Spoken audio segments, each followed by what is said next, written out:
শিশুদেরকে পড়াশোনায় আগ্রহী করে তোলার পাশাপাশি ও মোবাইল ফোনের আসক্তি থেকে বের করে আনার লক্ষ্যে ঝিনাইদহের স্বনামধন্য শিক্ষা প্রতিষ্ঠান কেমব্রিজ একাডেমির অভিভাবক সমাবেশ অনুষ্ঠিত হয়েছে। এ উপলক্ষে আজ শনিবার সকালে শহরের চাকলাপাড়ায় অবস্থিত স্কুলের নিজ ক্যাম্পাসে এই অভিভাবক সমাবেশ অনুষ্ঠিত হয়। এ সময় সমাবেশে উপস্থিত ছিলেন 2 শতাধিক শিক্ষার্থীদের অভিভাবক। সে সময় উপস্থিত অভিভাবকদের সাথে শিক্ষকদের মত বিনিময় হয়। এতে করে উভয় পক্ষের নানা জটিলতা ও জানা অজানার অবসান ঘটে।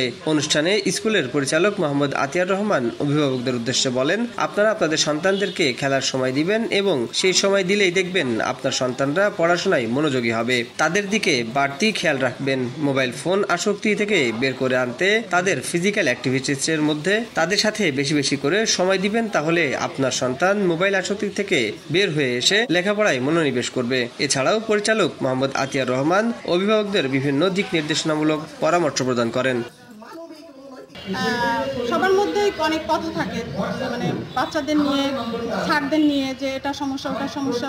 অভিভাবকরা তাদের ছাত্রছাত্রীদের কথা বলে, স্যাররা কথা বলে, ছাত্রছাত্রীদের কোন সমস্যা আছে সেটা বলে। আমরা অভিভাবক সমাবেশটা হলো বাচ্চার ভবিষ্যৎ কীভাবে আরও সুন্দর করা যায়। আমাদের যে কার্যক্রম আছে এর সাথে সকল অভিভাবকের চিন্তা চেতনা একত্রিত করে যাতে স্কুলের মান এবং শিক্ষার মান আরও ভালো করা যায়, এ কারণে অভিভাবক সমাবেশ।